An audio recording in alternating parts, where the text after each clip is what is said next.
Kota Pontianak menyimpan potensi lahan pertanian yang subur, salah satunya tanaman lidah buaya atau disebut aloe vera yang tumbuh subur di lahan gambut di Kota Pontianak. Kebanyakan jenis lidah buaya yang ditanam di lahan gambut di Kota Pontianak adalah jenis aloe vera chinensis. Tanaman lidah buaya atau aloe vera telah dipergunakan selama berabad-abad untuk beragam keperluan, mulai dari non-pangan seperti bahan kosmetika, pengobatan tradisional, maupun untuk sumber pangan.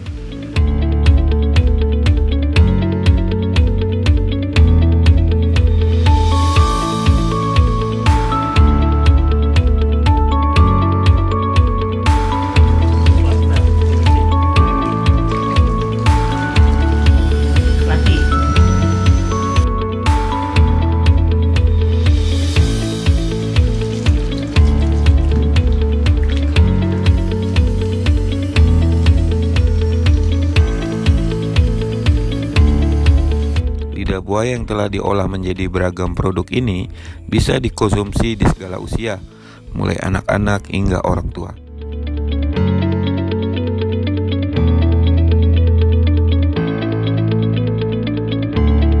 Tak sulit menemukan tanaman lidah buaya di lahan di Kota Pontianak, Kalimantan Barat.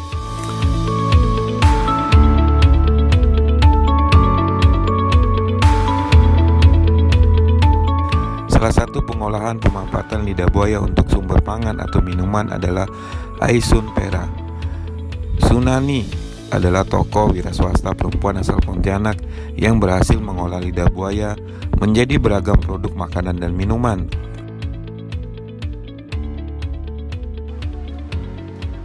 Bahkan produk olahan telah terkenal luas di Indonesia, bahkan hingga ke mancanegara seperti Malaysia ataupun Tiongkok.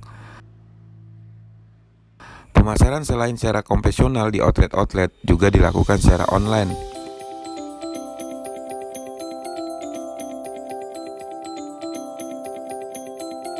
Usaha pengolahan dan pemanfaatan khusus berbahan baku pelepah lidah buaya yang dirintis Sunani ini terus berkembang dan menciptakan lapangan pekerjaan baru bagi warga sekitar.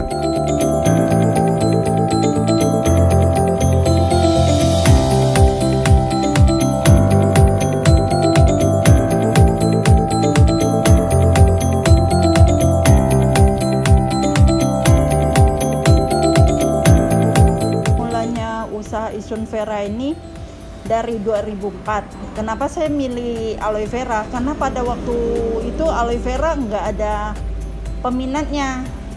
Di kebun mertua saya ada tanam, jadi terbengkalai, dan kan sayang udah tanamnya dari kecil sampai ke panen kan 1 tahun, jadi butuh modal besar juga untuk mulanya. Daripada terbengkalai saya coba-coba bikin jelly dodol. Jadi berkembanglah sampai sekarang 17 tahun sampai sekarang. Dan awal mulanya kita karyawan sih dikit-dikit dulu ya, nambah-nambah sampai sebelum Covid kita masih 20 lebih karyawan kita.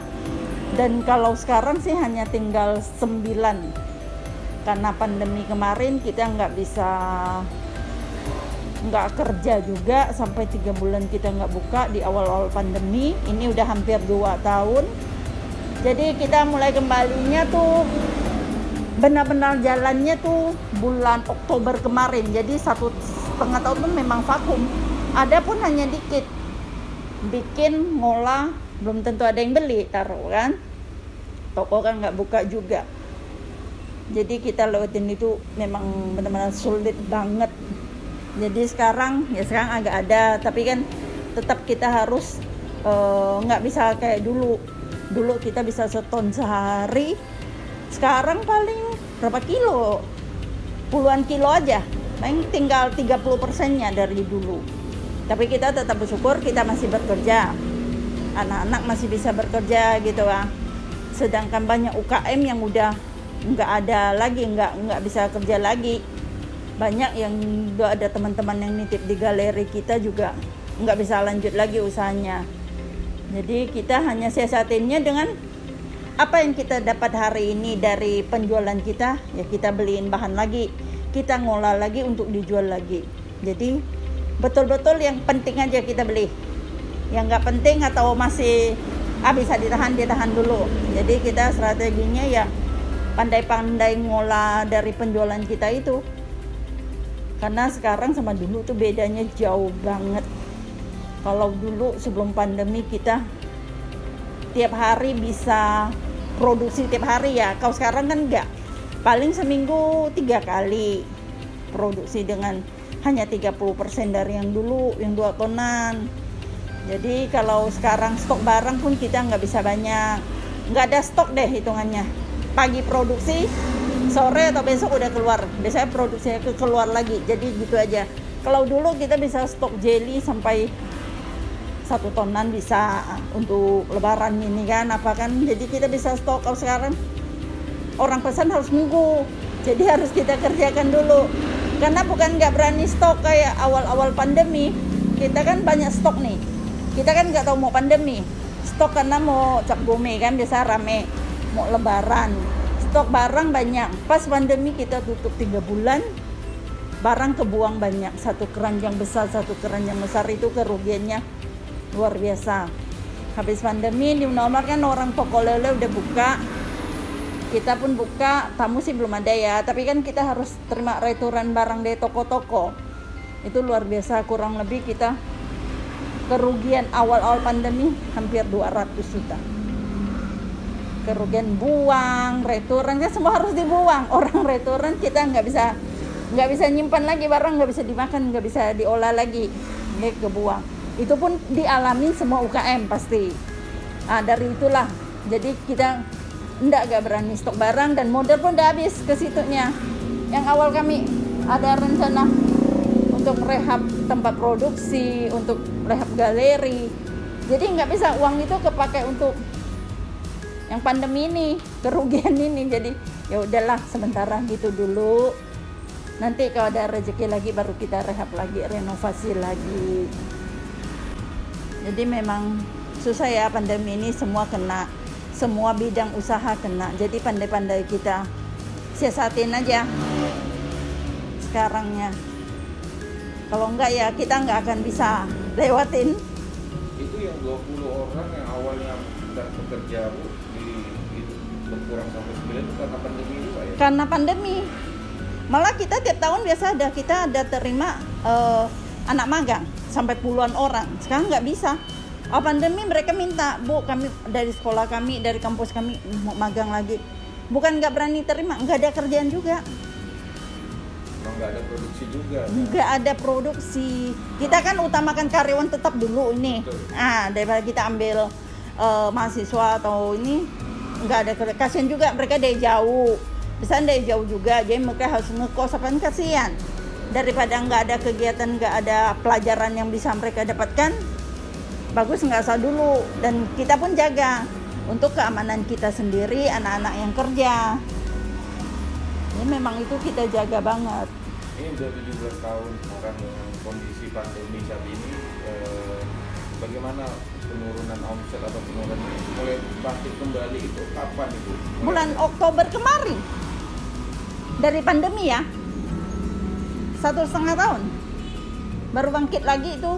Oktober itu pun hanya 30%. Tapi kita tetap, walaupun yang kemarin kan pandemi 3 bulan nggak buka, udah itu buka dikit-dikit, tapi tetap kita kerjakan.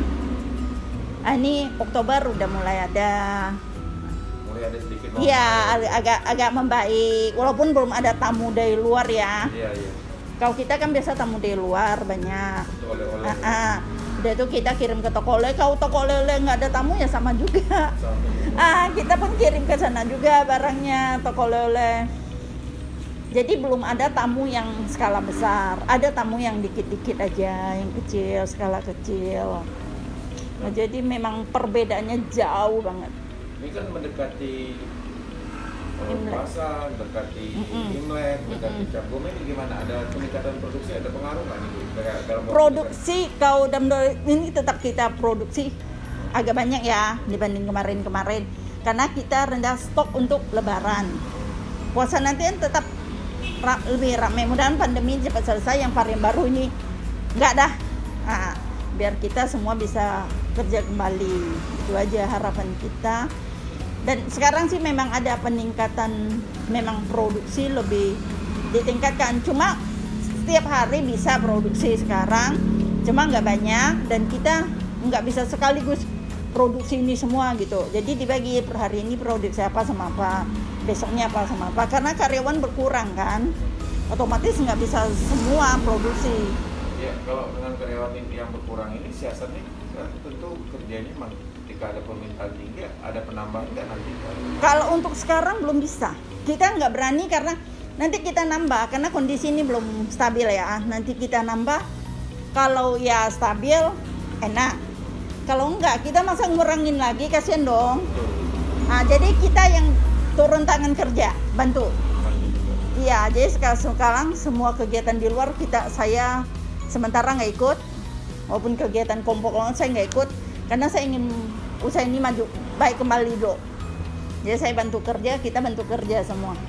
Ini kan bahan dasarnya lidah buaya, Bu ya? Iya. Nah, kenapa harus tadi kan Ibu sebut kenapa harus lidah buaya? Nah, untuk perawatan lidah buaya sendiri bahan bakunya ini ada kesulitan nggak nih Bu saat ini? Kalau untung kita punya kebun lahan sendiri. Ya. Kalau yang nggak punya agak repot. Karena petani dari kemarin kan 1-2 tahun ini banyak yang nggak produksi, pabrik juga nggak jalan. Petani otomatis kan nggak ada income dari ini loh, lidah buaya dong. Karena lidah buaya kan paling nggak dia ada pupuknya, ada apa kan, harus ada perawatan juga. Kalau 1 tahun nggak ada pendapatan nggak mungkin. Di kebun kita sendiri aja kita ganti separuhnya pepaya. Sayuran. Pepaya. Pepaya. Karena kalau pepaya kan bisa panen terus, bisa ada bisa dijual terus. Kan paling nggak untuk muter ke perawatan lahan. Kalau nggak ada lahan sekarang agak susah dapatkan lidah buaya karena petani banyak udah beralih. Informasi yang saya dapat perawatan lidah buaya atau tanaman lidah buaya juga repot ya Bu ya? Iya. Mahal ya? Mahal, biayanya mahal. Itu kenapa Bu? Itu kan rumputnya pertama, pupuknya kalau kita panen ada apa? Oke, nggak terasa kan? Kalau pas setahun kita nggak ada panen, otomatis nggak ada pemasukan. Tapi ini kan tetap harus rumput tetap harus dibersihkan. Kalau kita nggak sanggup sendiri kan ngupah orang. Itu biaya kan lumayan kalau 1 hektar. Nah, pupuknya lagi itu semua perlu biaya. Tapi kalau busuk sendiri sekarang dia ada kendala lah untuk bahan baku. Iya, kalau untuk bahan baku kita nggak ada kendala sekarang. Kalau nggak ada ya kendala. Keuntung kita punya lahan sendiri. Nah, melihat pasar yang sekarang masih lesu ya. Iya. Ini strategi untuk promosi atau seperti tetap biar ada kelanjutan seperti apa? Kita jual online ada juga. Tetap promosi di IG. Jadi pesanan dari luar kota juga masih ada Bu ya? Masih ada, cuma nggak banyak. Nggak seperti dulu ya? Iya, nggak seperti dulu. Tetap kita kirim walaupun hanya sekotak teh atau apa, tetap kita lainin. Itu biasanya dari mana Bu? Dari luar, dari Bali, dari Aceh, dari mana-mana ada. Masih ada Bu? Masih. Dari luar negeri? Luar negeri kemarin banyak permintaan, tapi kita tolak. Kita takutnya ini kan pandemi belum benar-benar selesai. Pas kita udah produksi banyak apa kan, tiba-tiba tutup lagi kan, susah juga di kita kan. Lagian modal juga udah habis, nggak berani. Itu kalau sekali untuk kirim keluar kan nggak mungkin produksi hanya 100 kilo, 200 kilo itu nggak bisa, harus bertontonan. Jadi modalnya kan besar, kan bukan hanya lidah buaya yang kita pakai bahan tambahan lain, gula dan lain kan banyak. Dan itu semua harganya naik juga kan sekarang. Itu berapa jenis Bu yang Ibu hasilkan produksi? Kalau di kita di Isunfaya ada 20 lebih. Tapi nggak semua item ada ready di sini, kan ada yang kayak bakso apa kan dia harus PO dulu. Bakso juga ada ya? Bakso nasi bakar kita ada tapi harus PO dulu. Kita macam-macam. Artinya sekarang ada pengurangan nggak item-item? Kalau untuk yang standby sih nggak ada. Kalau yang PO orang pesan tetap kita kerjakan. Biasanya apa PO yang pesan paling banyak? Nasi bakar, bakso lidah buaya, apa lagi? Kalau yang PO ya itu aja, karena itu kan nggak bisa ready tiap hari ada ya. Kalau yang lapis ada, minuman, ada teh, kerupuk, steak, jelly, dodol, kopi. coklat, nastar, selainnya, instan, banyak, masih banyak. Semuanya dari lidah buaya. Lidah buaya. Kalau dorongan dari pemerintah seperti apa sekarang nih dengan pandemi itu? Nggak tahu ya. Nggak Nggak ada. tahu ya. Nggak Kalau ada. kalau di saya nggak ada. Kalau di UKM lain saya nggak tahu. Nggak ada respon apapun. Saya bingung. Saya juga bingung. Kayak kemarin ada wartawan nanya juga. Katanya ada bantuan deh. Saya sih dari pandemi hari pertama sampai sekarang sih saya nggak pernah tersentuh ya. Justru yang saya dapat dari pas ada itu dari Pertamina ya kalau nggak salah. Dia hanya mampir kayak kuesioner aja lah. Kita UKM gimana pandemi ini? Adalah dikasih apa ya kemarin ya? Kasih Indomie ke telur ya. Ya udah masak gitu aja. Lain nggak ada bantuan modal atau apa. Ya udah masak barengan aja makannya udah gitu aja. Belum ada sih nggak tahu ya. Pemerintah tahu nggak ya? Ini UKM ini semua udah pada mau mati nih. Harusnya yang masih hidup di gimana lah. Paling nggak dibantu gimana gitu Pak. Kan kita selama ini mewakilin Karbar, khususnya Pontianak ya, ke mana-mana ke apa. Tapi nggak tahu ya sampai sekarang nggak ada. Dan awal-awal pandemi kita banyak diminta KTP karyawan, fotokopi. Saya nggak tahu. Nggak ada, aksesnya nggak ada. Saya kan dikasih nomor minta KTP, fotokopi KTP. Yang nggak ada KTP pakai KK, nomor HP karyawan, semua saya kasih. Tapi habis itu sampai sekarang saya tanya karyawan ada dihubungin nggak ada. Nggak tahu itu untuk apa ya, saya nggak tahu juga. Pokoknya diminta ya udah saya kasih ini karyawan saya gitu. Saya mikir dari pemerintah kota, dinas koperasi ya, UKM nggak ada juga. nggak ada. Itu dari dinas kota yang minta. Nama besarnya adalah Pontianak ya. Pontianak. Kalbar ya. Karbal. Dan saya mewakili berapa kali Kalbar untuk juara umum. Nggak kecewa. Untuk lidah agak kecewa. Kecewa, memang dihitung kecewa. Sampai saat ini nggak ada dengan pandemi yang serba susah. Misalnya ditelepon tanya apa kabar usaha ini masih ada enggak ya? Enggak tahu. Mereka tahu enggak masih ada ke enggak gitu. Baik, terima kasih Ibu. Oke, makasih sama-sama. Mudah didengar nih Bu aspirasi. Ya, kasih. Jalan Budi Utomo dulunya sebelum pandemi ada terdapat belasan warung minuman lidah buaya yang buka atau beroperasi. Kini sejak pandemi COVID-19 hanya tersisa 2 warung saja yang tetap berjualan minuman khas Pontianak ini. Beragam manfaat lidah buaya berupa pangan inilah yang menjadikan lidah buaya adalah minuman yang selalu dicari dan selalu menjadi oleh-oleh khas dari Pontianak.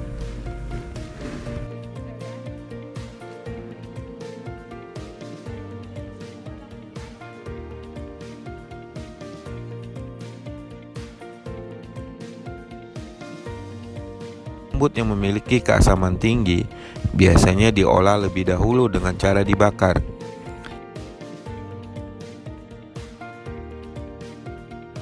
Pembakaran tanah gambut ini adalah cara untuk menghilangkan pH keasaman tanah gambut.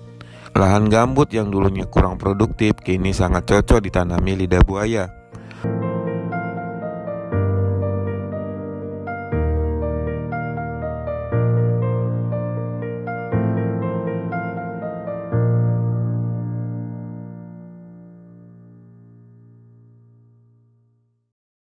Agribisnis Pontianak ini adalah salah satu pusat sentra pengembangan dan penelitian tanaman lidah buaya Pontianak. Tanaman lidah buaya yang dikembangkan di UPTD Agribisnis Pontianak ini ditanam tidak langsung di lahan gambut, tetapi ditanam di pot yang berisi tanah gambut.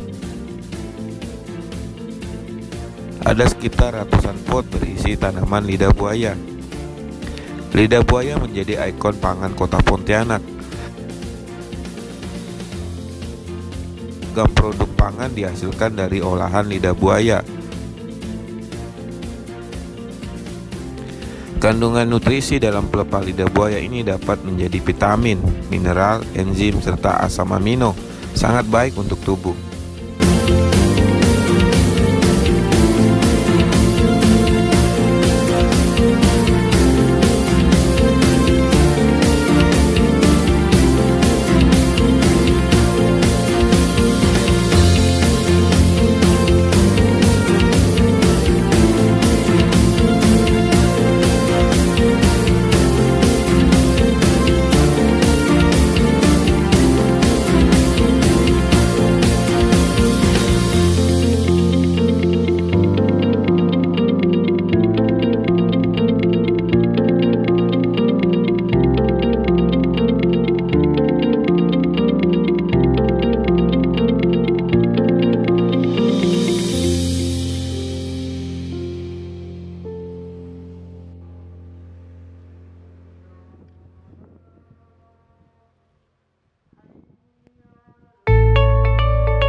memang kalau terkait kondisi pandemi itu memang kayak dari kunjungan tamu memang berkurang.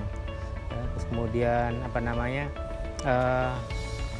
kita di sini tetap aja sebenarnya, tetap kondisi adapun tamu mau minta informasi tentang lidah buaya, terus kemudian teknis pengolahan, teknis budidaya dan sebagainya, itu kita informasikan ke mereka. Terus kemudian teknik pembuatan, olahan dan sebagainya kita informasikan ke mereka. Terus memang tidak bisa dipungkiri dengan adanya pandemi memang ada beberapa UKM yang memang turun omset dan sebagainya. Karena itu secara tidak langsung memang berdampak ke sana sebenarnya. Tapi belakang ini saya melihat mereka udah mulai bergeliat lagi untuk berusaha kembali, untuk menormal kembali olahan-olahan mereka. Karena saya melihat mereka udah mulai memproduk, memasarkan di beberapa tempat-tempat yang sudah biasa dikunjungi oleh tamu-tamu dan sebagainya. Jadi gitu. Kalau untuk luasan cakupan lidah buaya, perkebunan lidah buaya di Pontianak ini apa yang termasuk terluas dan bagaimana kondisi saat ini? Apa ada jumlah pengurangan atau ada pendataan atau ada data baru terkait luasan perkebunan lidah buaya, Pak? Kalau saya melihatnya memang ada beberapa yang seperti yang katakan tadi, ada yang berubah ke sayur dan sebagainya. Kemudian ada yang masih gitu kan, ada yang masih membudidayakan lidah buaya gitu kan. Cuman memang data terakhir sih kami belum sempat melihat data barunya tersebut. Nah, apa yang mendorong pemerintah kota untuk membangun agribisnis lidah buaya, khusus lidah buaya?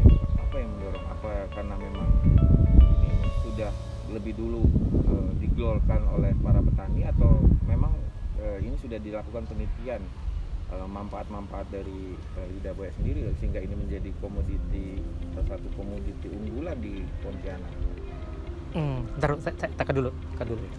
Lidah buaya yang ada di Pontianak, kebetulan yang dari jenis Alusinensis ini varietasnya kita bilang lidah buaya Pontianak. Kenapa dia bisa besar? Itu karena satu dari sisi iklim gitu kan, klimatologinya lebih cocok ya kan.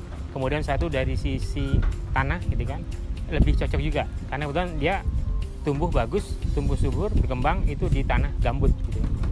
Yang dari sejarah awalnya dia dari Cina ya kan, itu berat di sana satu pelepah itu cuman 500 gram atau setengah kilo. Di sini bisa berat sampai 1 kilo lebih. Malah kita temukan terakhir itu bisa sampai hampir 2 kilo. Nah itu. Kemudian dari sisi klimatologinya kita berada di garis ekuator yang lama penyinaran lebih panjang dibanding daerah-daerah yang di luar dari garis khatulistiwa. Nah itu yang disukai justru oleh tanaman lidah buaya. Nah dua kondisi inilah jadi akhirnya kenapa lidah buaya Pontianak lebih besar dibanding ditanam di daerah lain, itu tadi faktornya. Pernah ditanam di luar Pontianak, luar Kalbar, di Kalimantan Tengah pernah ditanam, di Jawa dibawa, di NTT dibawa, di Sumatera dibawa. Ketika mereka nanam di sana, kembali ke sini kok tidak bisa besar? Iya, karena memang tadi dua faktor. Tanah masih bisa dimanipulasi, dibikin seolah tanah itu seperti tanah gambut, gembur, subur dan sebagainya. Tapi dari sisi iklim tidak bisa, karena lama penyinaran lebih panjang di Pontianak. Sementara ini dibilang sih memang dari Pontianak lidah buaya memang banyak di ekspor lokal ya, ke Jakarta, ke Surabaya dan sebagainya, apalagi dalam bentuk olahan-olahan dan sebagainya.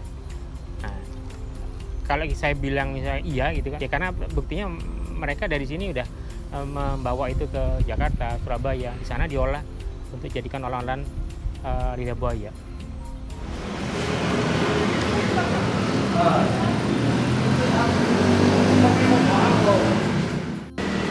Saya Ibu Ayu Rafioni, saya bekerja di jurusan Gizi Politeknik Kesehatan Kemenkes Pontianak.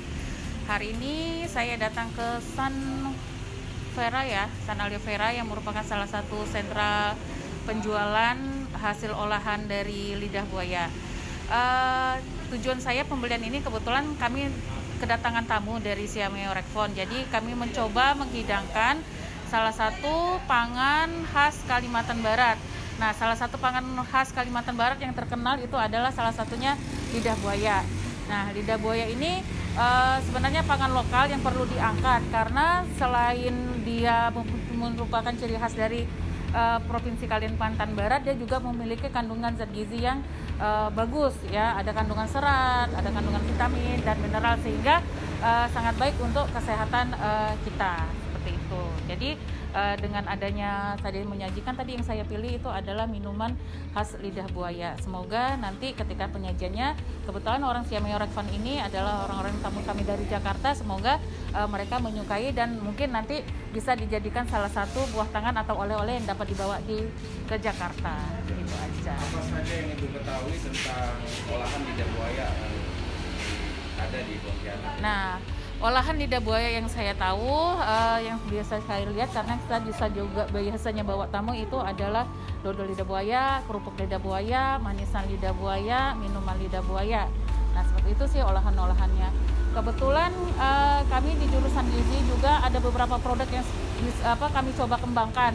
Salah satunya itu adalah selai lidah buaya yang kami coba kembangkan bersama mahasiswa kami. Memang cuman belum kita rilis secara umum, itu aja. Apa yang menjadi alasan utama Ibu menyajikan olahan lidah buaya ini bagi pengunjung atau tamu atau Ibu konsumsi sendiri? Oke, tadi seperti yang saya paparkan sebelumnya bahwasanya lidah buaya ini satu karena merupakan pangan lokal khas Kalimantan Barat dan merupakan sentranya itu kalau saya baca tuh pernah itu adalah satu-satunya ya pusat yang untuk lidah buaya yang ada di Indonesia yang bagus ya. Terus yang kedua itu dia dari satu kandungan zat gizinya juga bagus. Gitu. Nah, kalau Ibu pernah coba lidah buaya, apa sebenarnya yang keuntungan yang Ibu dapat selama mengkonsumsi lidah buaya atau penggunaan lainnya? Okay. Kalau untuk penggunaan selama makan kan dia kan kandungan seratnya tinggi ya, kandungan seratnya tinggi sehingga sangat membantu proses pencernaan. Jadi proses pencernaan kita juga lancar. Hari ini belanja apa lagi? Tadi itu kita belanja minuman lidah buaya. Jadi ada yang kemasan botol yang 200 ml sama kemasan botol yang 50 ml. Kecil. Mungkin ada sesuatu yang mungkin untuk disampaikan untuk sarannya bagaimana pengembangan kelanjutan dari UKM lidah buaya ini untuk di tengah pandemi ya saat. Oke. Sekarang kan eranya era digitalisasi ya, era digitalisasi salah satu bentuk pemasarannya mungkin kita bisa lewat media-media kan sudah banyak IG atau Facebook. Jadi pemasarannya selain karena sekarang kan ini manual ya, masih manual, mungkin orang belum terlalu kenal gitu kan. Pusatnya di mana sih? Hanya dari mulut ke mulut. Tapi kalau kita memanfaatkan media sosial itu kemungkinan orang akan lebih banyak tahu. Seperti itu satu. Yang kedua perbaikan dari kemasan. Jadi perbaikan kemasan karena orang pertama kali kan akan melihat dari segi kemasannya. Kalau kemasannya menarik mungkin juga orang akan tertarik untuk membelinya. Bangga nggak sebagai orang Pontianak punya makanan khas dari Pontianak berupa lidah buaya yang cukup terkenal? Sangat bangga karena kalau kita ketemu sama teman-teman kita yang dari luar daerah, mereka tanya makanan khas Kalimantan Barat selain bubur pedas yang saya sebutkan yaitu adalah lidah buaya.